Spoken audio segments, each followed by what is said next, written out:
Selamat pagi teman-teman. Gimana kabar kalian, sehat? Alhamdulillah.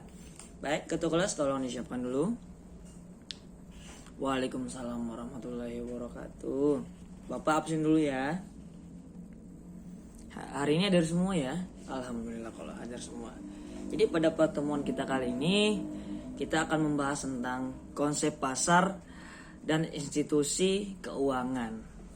Kemarin Bapak sudah kirim ya materinya di grup. Udah pada baca belum? Udah, alhamdulillah kalau sudah. Baik, karena sudah pada baca materi yang Bapak berikan, Bapak ingin satu orang menjelaskan tentang pengertian konsep pasar. Siapa? Iya, kamu. Coba jelaskan tentang pengertian konsep pasar. Bagus. Jadi konsep pasar adalah lingkaran paling dalam untuk memperlihatkan atau menentukan suatu pertukaran uang dengan barang atau jasa. Sedangkan lingkaran luar menunjukkan pertukaran informasi. Sebagai besar, orang bisnis menggunakan istilah pasar secara informal untuk mencakup beragam pengelompokan. Lanjut, konsep pasar berdasarkan bentuknya, yaitu ada dua. Pertama, pasar persaingan sempurna atau sering disebut dengan perfect competition adalah sebuah jenis pasar dengan jumlah penjual dan pembeli yang sangat banyak dan produk yang dijual bersifat homogen. Harga terbentuk melalui mekanisme pasar dan hasil interaksi antara penawaran dan permintaan, sehingga penjual dan pembeli di pasar ini tidak dapat mempengaruhi harga dan hanya berperan sebagai penerima harga atau price taker. Yang kedua, pasar persaingan tidak sempurna.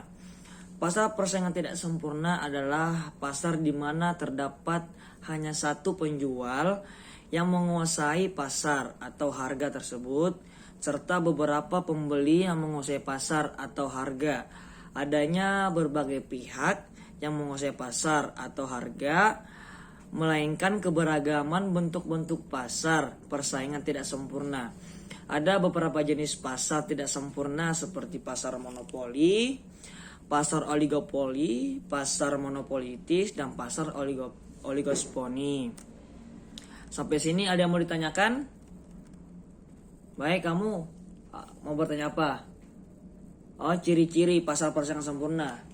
Baik, jadi ciri-ciri pasar persaingan sempurna itu yang pertama, jumlah perusahaan dalam pasar sangat banyak. Terus produk dan barang bersifat homogen atau mirip.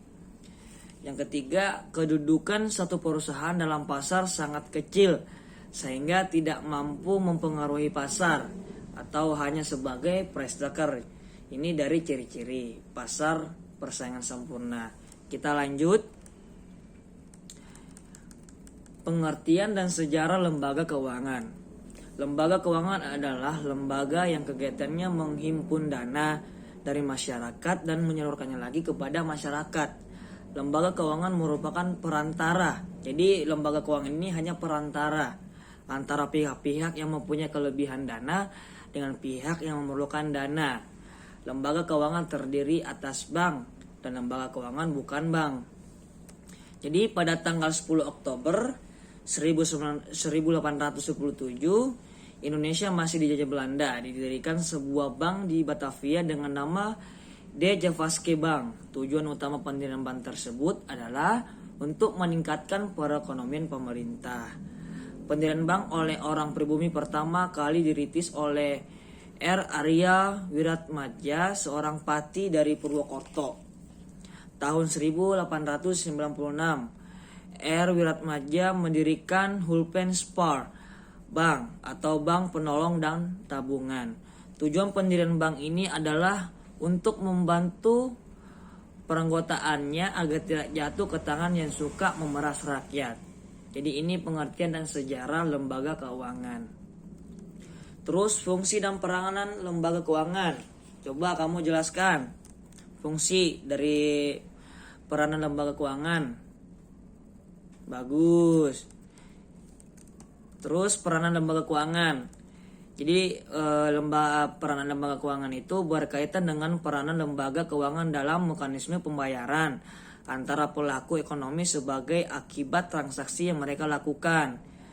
Terus mencetak uang rupiah, menerbitkan cek berkaitan dengan pemberian fasilitas mengenai aliran dana dari pihak yang berkelebihan dana ke pihak yang membutuhkan dana. Terus berperan sebagai broker, pialang atau dealer dalam berbagai aktiva, menyalurkan dana dari pemilik dana ke pinjaman yang tak terbatas dan tak dikenal oleh pemilik dana dengan biaya transaksi yang relatif lebih rendah.